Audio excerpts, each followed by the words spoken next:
بسم اللہ الرحمن الرحیم۔ السلام علیکم دوستو۔ ایک چھوٹے سے گاؤں میں احمد نام کا ایک لڑکا رہتا تھا۔ احمد سادہ طبیعت کا، خوش اخلاق اور محنتی تھا۔ اس کے والد ایک کسان تھے جو کھیتوں میں دن رات محنت کرتے، اور احمد کی ماں گھر کا کام سنبھالتی تھی۔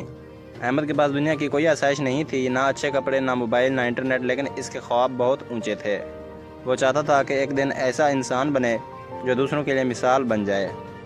گاؤں کا اسکول بہت چھوٹا تھا، وہاں صرف ایک استاد تھے اور کتابیں بھی کم تھیں، لیکن احمد دل لگا کر پڑھتا۔ وہ روزانہ اسکول جاتا، استاد سے سوالات کرتا اور جو تھوڑی بہت کتابیں تھیں انہیں بار بار پڑھتا۔ جب اسکول سے واپس آتا تو کھیتوں میں اپنے والد کا ہاتھ بٹاتا۔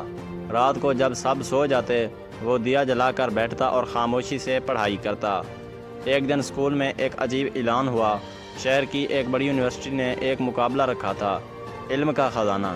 جو بھی بچہ اس مقابلے میں کامیاب ہوتا اسے اسکالرشپ ملتی، یونیورسٹی میں داخلہ ملتا اور شہر میں پڑھنے کا موقع دیا جاتا۔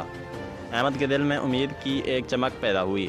اس نے استاد سے اجازت لی، مقابلے کا فارم بھرا اور دن رات تیاری میں لگ گیا۔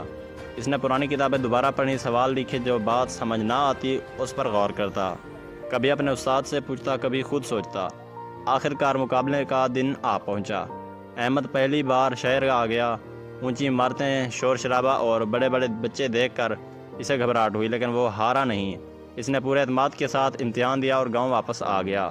2 ہفتے بعد خط آیا، احمد کو یونیورسٹی میں داخلہ مل گیا تھا۔ وہ اپنی محنت سے کامیاب ہو گیا تھا۔ اس کے والدین کی آنکھوں میں خوشی کے آنسو تھے۔ گاؤں بھر میں خوشی منائی گئی۔ احمد شہر گیا، پڑھائی شروع کی اور ہر دن کچھ نیا سیکھتا رہا۔ سال گزرتے گئے، احمد نے اعلیٰ تعلیم حاصل کی، محنت جاری رکھی اور ایک دن ایک بڑی کمپنی میں ملازمت ملی۔ مگر وہ اپنے گاؤں کو نہیں بھولا۔